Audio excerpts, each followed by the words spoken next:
And with that return to the orange tier of reopening, what does that mean for the county, the current rate of spread, and vaccines? I spoke today with the Director of Public Health, Kim Saruwatari. Kim, good to see you again. Thanks for joining us. Thank you for having me, Peter. Riverside County has moved into the orange tier of reopening, and the changes that come with it take effect today. So tell us, what does this mean for the county and where our current rate of spread stands? Sure. So we are excited to be moving into the orange tier. This does mean that people will be able to do a little bit more of the activities that they've been missing for so many months. So things like museums, aquariums, zoos, they're going to go from 25% capacity to 50% capacity. Same things is true for restaurants. So restaurants are going to go to 50% capacity or 200 people, whichever is less. Places of worship also going to increase their capacity to 50%.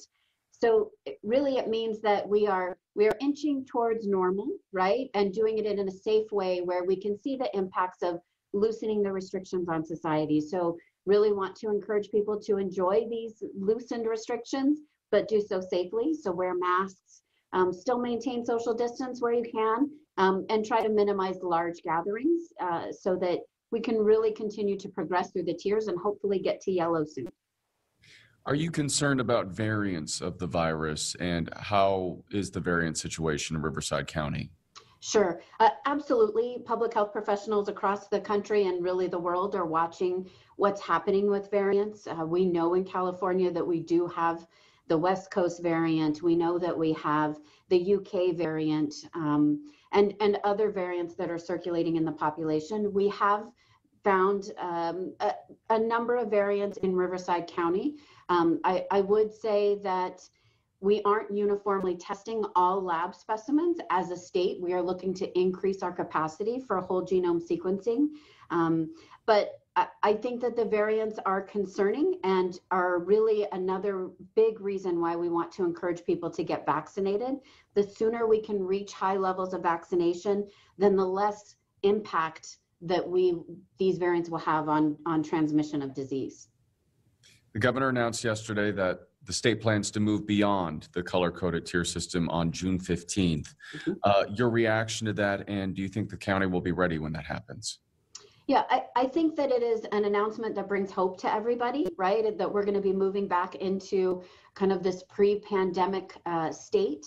And I am hopeful that as a county, we are going to be in a position where we can embrace that. Our numbers currently are very low, which is exciting. Our case rate is at 3.5 per 100,000.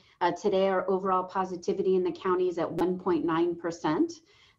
So as long as those numbers continue to remain stable or trend downward, then I think that we will be in a good position to start to enjoy all the things that we've been missing. So I am excited about that. But in the meantime, between now and June 15th, we're going to be watching the numbers really closely. We're going to be watching those variants, as you mentioned, and we are really going to be out in the community trying to encourage people to get vaccinated, because vaccination is really going to be the vehicle to see this disease transmission disrupted. And speaking of vaccination, now that the county has expanded who will get the vaccine, is the county expecting to see a shortage of either vaccines or appointments? So we did recently expand vaccine availability to everybody 16 and older. And again, the Pfizer vaccine is the only one that's available to 16 and 17-year-olds. So we have not seen a huge rush on appointments. We do have availability. The availability of vaccine appointments has gone down a little bit since the announcement, but there is still plenty of vaccine available either at our sites or through community providers. People should be able to go online and get an appointment to get vaccinated. Yeah, it sounds like in some situations the supply is greater than the demand. Yeah, I think we are starting to see where the vaccine supply has really increased. And so coming into California, coming into Riverside County, and that's coupled with the fact that we have made a bit of a dent in vaccination coverage, right? So we know that are people that are over 65. We're approaching half of them are fully vaccinated, which is great news because we know that they're at high risk. But as a general population across the county, we're only at about 19% of our population is fully vaccinated. So we are really working hard to get out into the community and to really address the questions that people may have that are causing them to maybe hold off getting vaccinated. And so if there are questions out there, we just want to make sure that we're addressing those, making people feel comfortable and making people understand that this is a safe and very effective vaccine, and we would encourage everyone to get vaccinated. So it sounds like you're still seeing a lot of vaccine hesitancy. We are in certain populations more than others. So, we definitely see that people either saying they don't want to get vaccinated or they're holding off a bit to see how other people respond.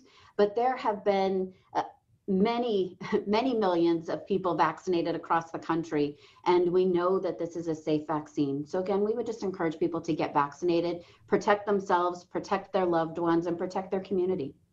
All right, Kim, as always, it's great to see you. Thanks for joining us. Thank you so much for having me, Peter.